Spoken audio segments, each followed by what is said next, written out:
Si no, sigamos con Lorena. Vamos a ver las venas. Hola, hola compañeros, buenas tardes. Pues para lo no, ya creo que ya nos conocemos la mayoría, por lo menos por aquí, hasta ese punto. Mi nombre es Lorena Mejía. Voy a estar hablándole a complementar el tema de la doctora Carolina de oclusiones venosas de la retina. Como como estábamos hablando, como introducción, podemos saber que esta segunda causa más común de enfermedades vasculares después de una retinopatía diabética. Y se dice que va a ser más común la oclusión de rama venosa que una oclusión de la vena de la vena arterial, de la vena de la retina, perdón.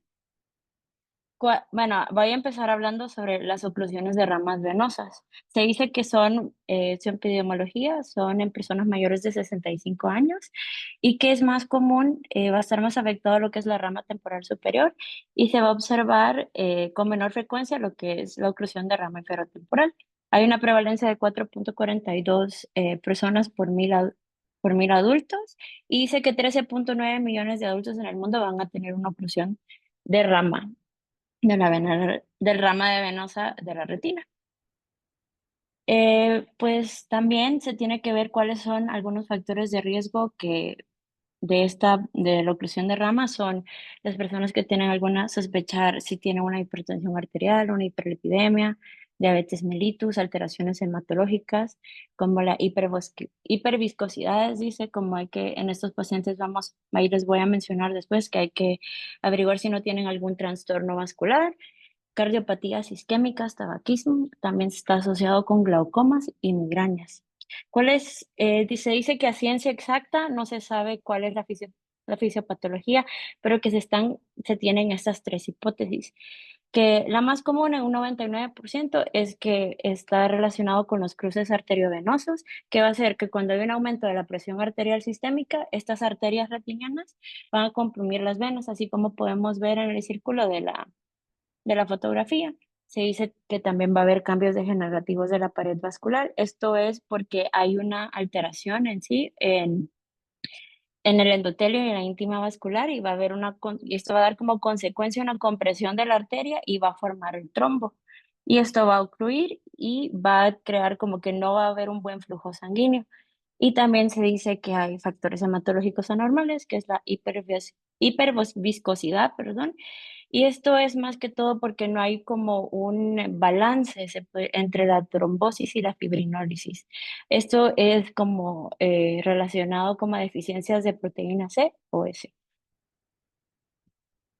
Aquí, ¿cómo se va a presentar estos pacientes? Dice que estos pacientes van a tener una disminución de la agudeza visual sin dolor y que no van a tener defecto de campo visual. Hay oclusiones tributarias distales de mácula o venas nasales. Dice, los pacientes se van a quejar de miodesopsias y en algunos casos pues, vamos a poder encontrar el movitrio.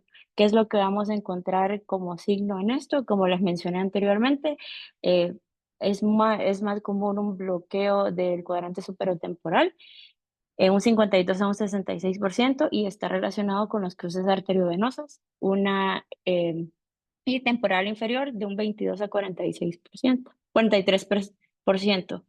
Hay hemorragias, edemas maculares y podemos ver en algunos casos un edema subretiniano o intrarretiniano. Como podemos ver en la fotografía, es un caso como muy clásico de lo que es una oclusión de rama venosa. En el asterisco, como podemos ver, se dice que van a haber como manchas algodonosas y podemos ver, son como las hemorragias en forma como de algodón. Donde está la flecha en sí, se dice que ahí está como el trombo o la obstrucción. Si le dan, o sea, si le acerco un poco más, en esta parte no sé si se ve. Aquí casi no se ve. Y obviamente, como les mencioné, que está relacionado más que todo en un 99% en los cruces arteriovenosos. Donde está el triangulito, podemos ver el cruce arteriovenoso. Bueno, ¿cómo vamos a clasificar estas oclusiones de rama? Se dice que dependiendo del grado de perfusión, es isquémica o no isquémica. ¿Y esto cómo lo vamos a clasificar? Pues por medio de de una angiografía con fluoresceína. Se dice que si tiene menos de 5 diámetros de disco y de no perfusión se considera no isquémica e isquémica si tiene más de 5 diámetros de disco. ¿Cuáles son las complicaciones más frecuentes en estos pacientes? Son un edema macular, isquemias maculares y secuelas de la neovascularización como hemovitrio y sangrados. Vasos, perdón.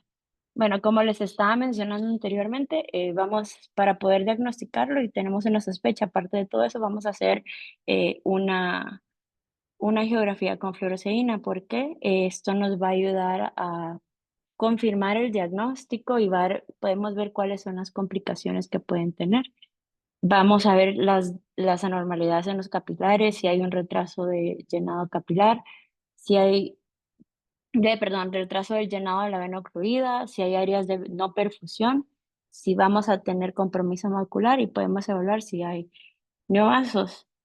También podemos decir que hay dos características importantes, que está la zona de hipofluorescencia, que esto es más que todo se relaciona con defectos de llenado, que son esta zona de hipofluorescencia, y todo lo contrario, en la sopa de hiperfluorescencia podemos ver que hay fuga. También nos podemos ayudar cuando sospechamos de que si este paciente tiene un edema macular, le hacemos un OCT de mácula. Como dice, las ventajas es que es un método rápido, no invasivo, cuantitativo. Y esto también nos va a ayudar como cómo está respondiendo el paciente según el tratamiento. ¿Qué vamos a evaluar en el OCT? Pues si hay un edema macular cistoideo, como esto es característico como lo estamos viendo en la fotografía en el área superior, que se pierde como la depresión que tiene generalmente la mácula. Hay líquido subretiniano y hay una hiperreflectividad intrarretiniana, si sospechamos si hay algunos exudados. Y la angiotomografía, pues se puede usar como menciona Caro también, que es como un complemento, ¿verdad? Que ahora si lo tenemos, pues lo podríamos usar porque ¿qué? Esto nos va a ayudar a como mejorar la vasculatura, ver como en varias etapas la vasculatura de si hay o no un edema. Y se puede ver qué tan profundo está una zona vascular, ¿verdad? Eso es lo común, lo que es en pacientes jóvenes, cómo vamos y si tenemos un paciente joven, es que tenemos, aparte de todos estos estudios, qué es lo que tenemos que hacer, pues tenemos que investigar lo que son las hipercoagulidades, están relacionados mucho con uveitis y glaucomas. En estos pacientes, como les mencioné, están con problemas de hiperviscosidad o problemas inflamatorios, tenemos que hacer todos estos exámenes que podemos ver, que son hemogramas, tiempos, perfil lipídico, homocisteína, anticuerpos de cardiolipina, ANA, ANCAS, proteína C, S, antitrombina 3 y el factor de Bell-Linden. ¿Cómo vamos a tratar este, este trato? Dice que se puede hacer escalonado, se puede realizar cuando tenemos neovasos o hemorragias vítreas. La fotocoagulación se puede usar como complemento con el anti-VEGF, ¿verdad? Contra el antiangiogénico. Esto más que todo se utiliza para prevenir complicaciones de los neovasos. Dice que cuando hay áreas de isquema mayores de 5 diámetros de disco, un 40% se van a desarrollar neovasos. Estos pacientes, en un 60% de los casos, pueden desarrollar hemorragias vítreas y al colocarle este láser, dice que vamos a reducir el riesgo de neovasos un 40 al 20% y se reduce el riesgo de hemovitrio del 60 al 30%. ¿Cómo lo vamos a colocar? Aquí donde podemos ver, este es un ejemplo de cómo vamos a colocarlo. Dice que en el spot de 200 a 500 micras, dice que se tiene que tener unas quemaduras blancas en todas las áreas no perfundidas, de 2 diámetros de disco de la fobia y hasta el ecuador.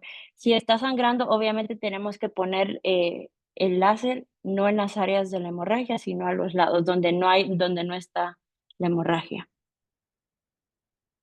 ¿Qué tratamiento? Como les mencioné, el láser, ¿verdad? El tratamiento es con láser, corticoides y anti-VEGF. ¿Cuándo vamos a colocar el láser, verdad? ¿Cuáles son? Cuando sospechamos de un edema macular, de un compromiso foveal, también tiene que haber ausencia de hemovitrios y que debe ser un cuadro clínico reciente, de 3 a 18 meses, que estemos confirmados de que el paciente no tenga diabetes y no sea una retinopatía diabética y que pues que tenga una mala agudeza visual, menos de 20/40 con su mejor corrección. Bueno, los corticoides. Estos, ahorita voy a hablarles un poquito como que esto salió en el Ryan de todos los estudios que hicieron para, como completar o comparar varios tipos de estudios. Se dice que en los corticoides se hicieron, hicieron un estudio del SCORE Study, que es con el acetato de triamcinolona intravitia, y el implante de dexametasona, que es el Geneva Study. En el acetato de triamcinolona vamos a encontrar que se hizo un estudio entre 411 pacientes que se complementaba como enlace rejilla triamcinolona intravítrea de 1,4 miligramos y que poniendo los dos no hubo ninguna diferencia en la agudeza visual. Se dice que esta no es el tratamiento de primera línea, pero sí se puede utilizar como tratamiento complemento, como complemento después de un anti-VEH y el láser, ¿verdad? Después de un antiangiogénico, perdón. Y el implante de dexametasona, igual, se hicieron 3 grupos, que es con el Osurdex, que como sabemos que es un polímero biodegradable, se inyecta a través de parasplana y que va liberando dexametasona un cierto tiempo, ¿verdad? Se dice que se evaluó a los 90 días después de estos 3 grupos y se vio que en el OCT había una disminución del espesor central de la retina. Es el tratamiento de segunda línea, se dice, para pacientes que no tienen glaucoma y que son pseudofáquicos. Y ya vamos a hablar un poco ahora de los tipos de antiangiogénicos, de los estudios que se hicieron. Eh, el ranibizumab, que se conoce como Lucentis, se dice que en este estudio igual se evaluaron 397 pacientes y con un grupo de 0,3 miligramos y 0,5 miligramos. Y a otros pacientes se le inyectó placebo. Obviamente dice que los que mejor visión o mayor letras ganadas fueron los grupos que se les inyectó el ranibizumab o el Lucentis. Y el Horizon Study, fue como una extensión de 12 meses después de este estudio, se les colocó ranibizumab como por razones necesarias en un año de tratamiento y se dice que se mejoró la agudeza visual o se mantenía. Con el aflibercept, pues esto es cuál era mejor, si era mejor el Eylea o el láser, ¿verdad? Se les, des- que se le colocaron 6 inyecciones a un grupo se le inyectó 6 inyecciones de aflibercept y el otro se le hicieron láser y los resultados fueron muy favorables en los dos y que ambos tuvieron los mismos efectos secundarios en estos, pero la ganancia también fue muy parecida, que en los pacientes con el láser se dice que no hubo mucha ganancia en agudeza visual, sin embargo sí mejoró como el espesor de la retina, ¿verdad? Hubo una disminución en el espesor, pero hubo mayor ganancia inyectando el antiangiogénico. El bevacizumab, como lo conocemos, es off the label, es decir, perdón, un error de dedo aquí, es que no está aprobado por la FDA y este se utiliza como oficialmente está utilizado para el tratamiento del cáncer colorectal. Pero nosotros lo usamos porque es una alternativa de muy bajo costo y efectivo. Por ejemplo, en el Marver Study, se comparó bevacizumab y ranibizumab y se vio que tenía casi los mismos resultados que ranibizumab. Y en el SCORE 2, el bevacizumab igual no es inferior al ranibizumab y a los términos de en 6 meses se vieron casi los mismos resultados. Bueno, generalmente estos tratamientos son como conservadores, se podría decir. Casi no se utiliza el manejo quirúrgico. ¿Cuándo vamos a hacer un manejo quirúrgico en estos pacientes? Que a pesar de que le inyectamos antiangiogénico, le colocamos láser o, o inclusive los esteroides, este paciente no mejora y sigue sangrando y sigue con neovasos. Entonces, en este caso, que hay una mejoría visual si le hacemos una vitrectomía. Una vitrectomía por vía paresplana, se dice que en algunos casos se hace una vainectomía, que el proceso consiste en separar en realidad, a identificar dónde está el cruce arteriovenoso y separar la arteria de la vena. Pero se dice que, como les mencionaba, la vitrectomía con la separación de la hialoides posterior sin vainectomía se demostró ser igual de efectiva para el edema macular y una mejoría visual. Pero se dice que algunos pacientes cuando hacemos una limitorexis también hubo una mejoría un poco más rápida y una resolución más temprana. ¿Cómo vamos a seguir estos pacientes? Pues se dice que hay mayores, si hay complicaciones como edema macular y esquema macular y neovaso, se tiene que vigilar todos los meses, una vez al mes, una vez al mes. Obviamente, todos estos pacientes tenemos que ir a buscar la causa y mandarlo pues, con con el vascular, idealmente para que le haga su manejo, hacerle su Doppler carotídeos eh, y estudios para ver, para buscar cuáles son las causas de esta enfermedad.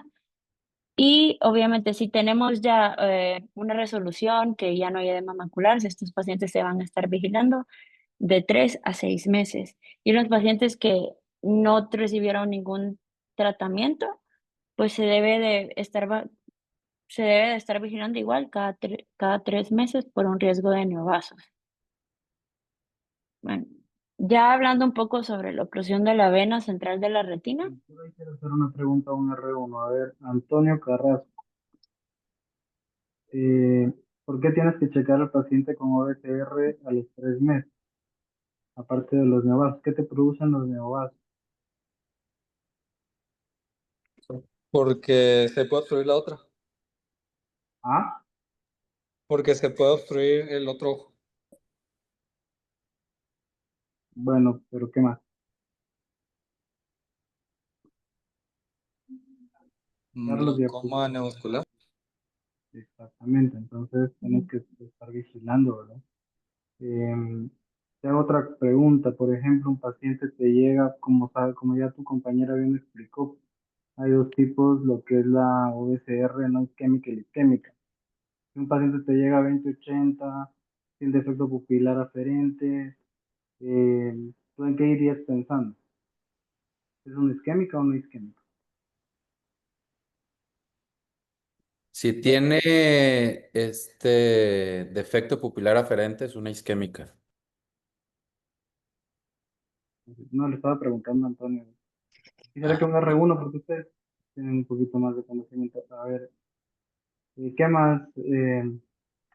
Vamos a preguntarles ahí. Bueno, sigamos avanzando con la derrama, vas a hablar, doctor, ahora, ¿no? No, de vena central, ahorita es vena central de la retina. Ah, bien. Ok, bueno, la oclusión de vena central de la retina, pues afecta igual tanto a hombres como a mujeres. Se ve que es más, igual que la otra, es más frecuente en personas mayores de 65 años. Hay una prevalencia de 0,1 al 4%. Empieza de manera unilateral, pero sí hay un riesgo de 1 a 3% por año a que afecte el otro ojo. Y se estima que el 10% de los pacientes que tuvieron una oclusión de vena pueden desarrollar a los 5 años posteriores eh, o una oclusión en el otro ojo, en el ojo contralateral. Ya hablando aquí un poco de la fisiopatología, se dice que aquí va a haber una obstrucción del lumen de la vena central de la retina por un trombo y también hay otros factores, y es una compresión arterial central de la retina por una placa por una capa de lípidos a- aterosclerótica, perdón, o por una causa inflamatoria. Estos factores van a producir una disminución del flujo y se va a activar los factores de la triada de Virchow. Y estos van a formar trombos y por ende una oclusión. ¿Y qué es lo que va a ocurrir al final de todo? Pues una isquemia de la retina y eso va a provocar un edema macular y neovasios. No neovasios solo en la retina, como lo mencionó bien el doctor Diego, sino también en un glaucoma neovascular a largo plazo, que puede ser en el ángulo, en el iris, etcétera. ¿Cuáles son los factores de riesgo de estos pacientes? Pues se dice que es más común en una raza negra, si tiene una enfermedad sistémica vascular, como glaucoma también, isquemia, neuropatía óptica isquémica, un nervio óptico oblicuo, drusas en el nervio óptico y obviamente factores hematológicos, inflamatorios y algunos pacientes que están tomando medicamentos, que estos medicamentos son los que pueden generarnos trombos, como uno de los más comunes que la mayoría de las mujeres tomamos son los anticonceptivos orales. También algunas enfermedades infecciosas, las colitis como VIH, sífilis, entre otras. Y eh, otros factores. Bueno, ¿cómo se va a presentar este paciente? Este paciente va a decir que va a tener así como que se le apagó la luz inmediatamente. Él te va a venir y te va a decir, tuve una pérdida súbita de la visión y no tuvo dolor. Hay hemorragias intrarretinianas, perdón, en los 4 cuadrantes, pueden ser superficiales y profundas. Se dice que son en llama, se le conocen, o en punto. Hay mucha tortuosidad venosa y hay una inflamación de la cabeza del nervio óptico, manchas algodonosas y un edema macular cistoideo. Como podemos ver, esto es lo típico de cómo se va a ver un paciente con una oclusión de vena central de la retina. Aquí el nervio óptico se puede ver como hay una oclusión, como esto también es hay, como mencionó Carolina, que también está muy relacionado a lo que es una oclusión de la arteria ciliarretiniana y como podemos ver como este blanqueamiento de la retina.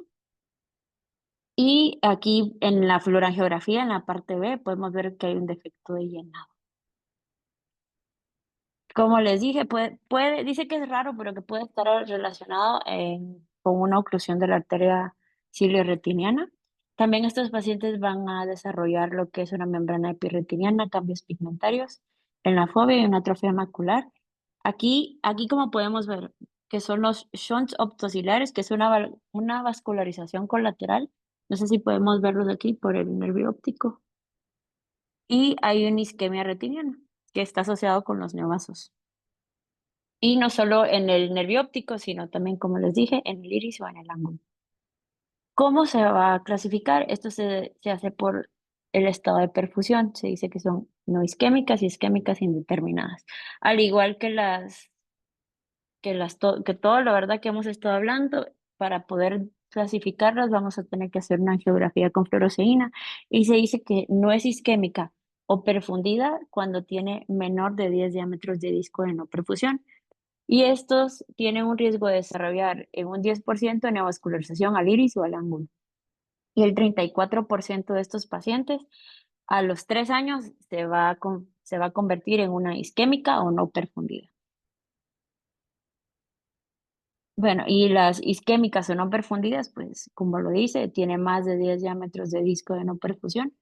Hay hemorragias intrarretinianas, edema muscular, edema de disco, manchas algodonosas. El 35% van a desarrollar neovasos y a los 3 años van a desarrollar lo que es un glaucoma neovascular. Eso dice que, también se dice que estos pacientes se le conoce como que a los 90 días, como estaba mencionando el doctor, que se revisa a los 3 meses porque hacen la enfermedad de los 90 días, que es un glaucoma neovascular. Y vamos a conocerlo como indeterminada cuando pues en la angiografía no se dice no podemos clasificarla por medio de la angiografía. Estos pacientes, el 35% van a desarrollar una neovasos en el iris y en el ángulo, pero el 85% se va a clasificar como no perfundido. ¿Cómo vamos a pues, hacer la evaluación clínica? Pues la anamnesis, la agudeza visual, obviamente los exámenes de lámpara de hendidura y como les mencioné anteriormente, la angiografía, el OCT y también en estos casos podemos hacerle un electroretinograma. Y obviamente, igual que en el anterior, como tenemos que ir a buscar la causa, podemos hacer estos estudios de laboratorio, que son si estamos sospechando de un lupus, antifosfolípidos, ANA, ANCA, Belinden, muy parecidos a los que pedimos con los pacientes jóvenes, hemoglobina AC1 y obviamente lo más importante pues la presión arterial. Ya si sospechamos de un paciente con tratamiento de edema macular cistoideo, pues lo ideal, sí dice que si tiene una visión mejor de 20/50 y que es por la angiografía es no isquémica, pues solo es observación. Pero si ya tiene pero si ya hay si es isquémica y si tiene una mala agudeza visual, se dice que se puede utilizar el corticosteroides, igual que como en las oclusiones de rama y el antiangiogénicos intravitreos, como aquí podemos ver el Eylea o el Osfurtex. Esto es como que un resumen de todos los estudios que les mencioné anteriormente en el de rama. Son los mismos estudios que se utilizaron para compararlos en los pacientes con oclusión de vena. ¿Cómo va a ser el tratamiento de estos pacientes? Pues es un tratamiento, pues vamos a tener que usar el panfotocoagulación porque esto nos va a ayudar a prevenir los neovasos. Doctora, ¿y qué Volvamos a le dice, haría? ¿Láser o le darías antiangiogénico? ¿Cuáles serían los criterios? pues si se tiene como un edema macular, se dice, igual como muy parecido a los de rama, si tenemos edema macular y tenemos eh, un hemovitrio, sí podemos utilizar primero los antiangiogénicos. Y luego, una vez ya estabilizado el paciente, podemos hacer el láser para tener una mejor visualización. El láser y el antiangiogénico son como complementarios. Sí, incluso recuerden, pues obviamente hay extravasación de sangre, de líquido, y el láser pega con mayor dificultad, puesto que donde hace efecto, vamos con Ana María, ¿dónde pega el láser? ¿En qué capa del ojito actúa? De la retina, perdón.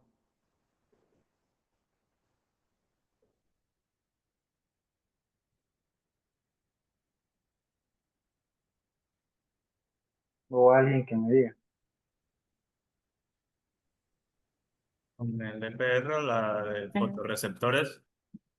Exactamente, hacen el EPR. Entonces, obviamente, si hay líquido, el láser van a tener que usar mayor poder para tratar de que la marca. ¿Verdad? Entonces, se pueden apoyar si hay edema, primero el antiangiogénico, pasa un par de días, máximo un par de semanas, y pueden aplicar su láser para que pueda tener un mejor efecto, ¿sí? O disparos que se llaman efectivos, ¿sí? Está bien, Lore, sí. Bueno, como les estaba mencionando, solo como igual, ¿cuáles son los parámetros que podemos utilizar? Dicen que el más común es el láser argón verde con poder, como tener igual, vamos a ver como la coloración, con un tamaño de 500 micras, con una duración de 0.1 a 0.2 segundos y que se pueden poner entre 1200 a 2500 de disparo.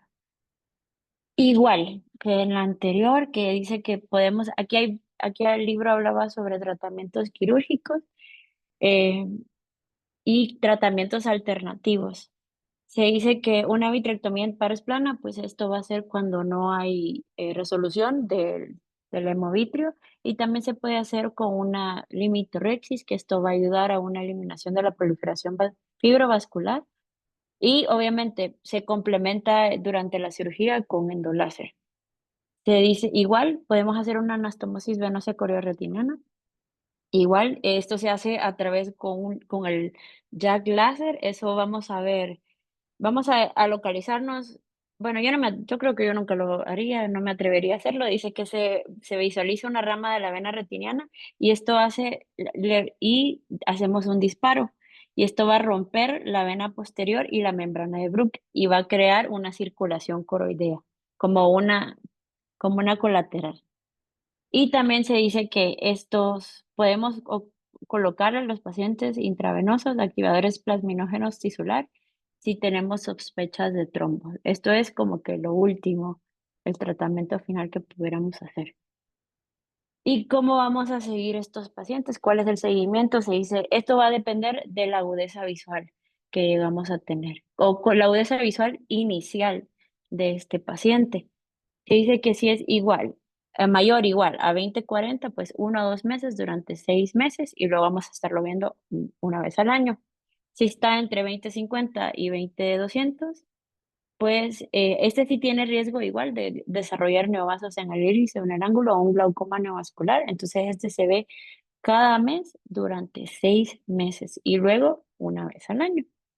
Y si tiene una muy mala visión, que es menos de 20, 200, cuenta dedos, BL, movimientos de mano, es una vez al mes durante 6 meses. Después vamos a verlo una vez cada 2 meses durante 6 meses. ¿Por qué? Porque igual tiene riesgos de desarrollar una oclusión de vena central isquémica y neovasos o un glaucoma neovascular. Y eso sería de mi parte sobre el tema. Y, ¿a los cuántos meses se pueden ver neovasos de lo que habla tu compañero? Entonces, en un paciente con Eh, OBCR. a mí me preguntas o es en general. No, a Jacini, y Yacini. O está en quirófano todavía. O si no, podemos preguntarle a... Perdón, doctor, no escuché su pregunta, es que vamos caminando. ¿Me la puede repetir? Ah, sí, claro. Mira, está hablando de OBCR, entonces, ¿en qué tiempo tú esperas ya ver neovasos en un paciente con esta enfermedad? ¿A los cuántos meses? Porque obviamente tiene el OBCR hoy, no lo vas a ver en neovaso hoy que se forma, ¿va?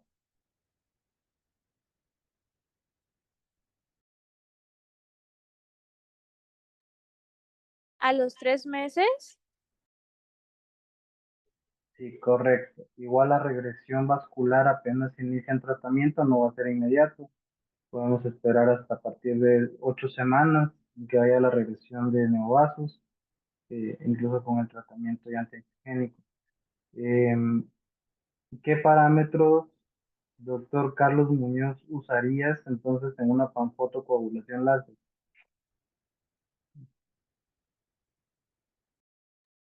De poder, 200 y con el lente se va a multiplicar a 400. De milisegundos, pues pones 0.1 o 100 milisegundos, o sea, dependiendo ahora sí del equipo. ¿Qué más? ¿Qué más? Pues ahora sí, con eso, Doc. El intervalo. De intervalo son 100 también, o 200. Bueno, sí.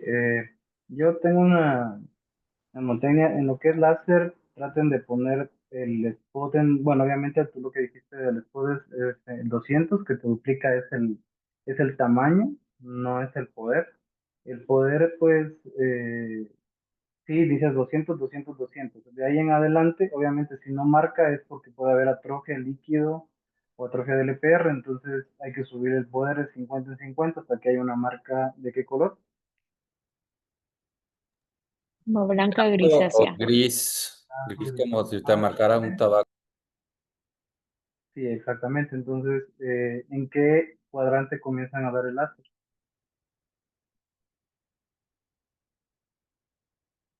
Pues puedes empezar temporal superior. ¿Alguien más? Se inicia inferior. Correcto. ¿Por qué inferior a esto? Por si Por sangra. si sangra, que no te obstruye la vista. Exactamente, para que ustedes puedan ir avanzando con el resto de la panfoto, si es que no permite hacerlo. eh, bueno, el láser argón es un poco más abrasivo que un láser amarillo, entonces, pues sí se pudiera fraccionar tal vez, dependiendo también de la condición del paciente. Es un paciente que no va a acudir tan frecuente a las consultas, pues obviamente mandarle lo más panfotocoagulado que se pueda. Ahora, si el paciente puede acudir a unas 2 sesiones o 3 de láser, fantástico, porque el láser también induce edema, entonces eh, eso es lo recomendado, ¿sí? Todo lo que son estos infartos del ojo, realmente, porque son infartos, siempre hagan un abordaje dentro de nuestra línea de lo que es para pedir un hemograma, tipo de coagulación, lípidos, todo eso. Hay medicamentos que vamos a usar, por ejemplo, acetazolamida, todo eso, como les decía, hay gente que tiene la sangre con hiperviscosidad, como decía la doctora, si tú le dejas acetazolamida, manitol, tú lo vas a concentrar más porque le estás sacando líquido. Entonces puede ser que no sea tan beneficioso. Por eso hay que manejarlo conjuntamente con otros especialistas. Ellos se encargan de su parte ya de cardiológica, vascular, y nosotros pues damos el tratamiento netamente oftálmico. Eh, ¿Tienen preguntas acerca de la OBCR tal vez.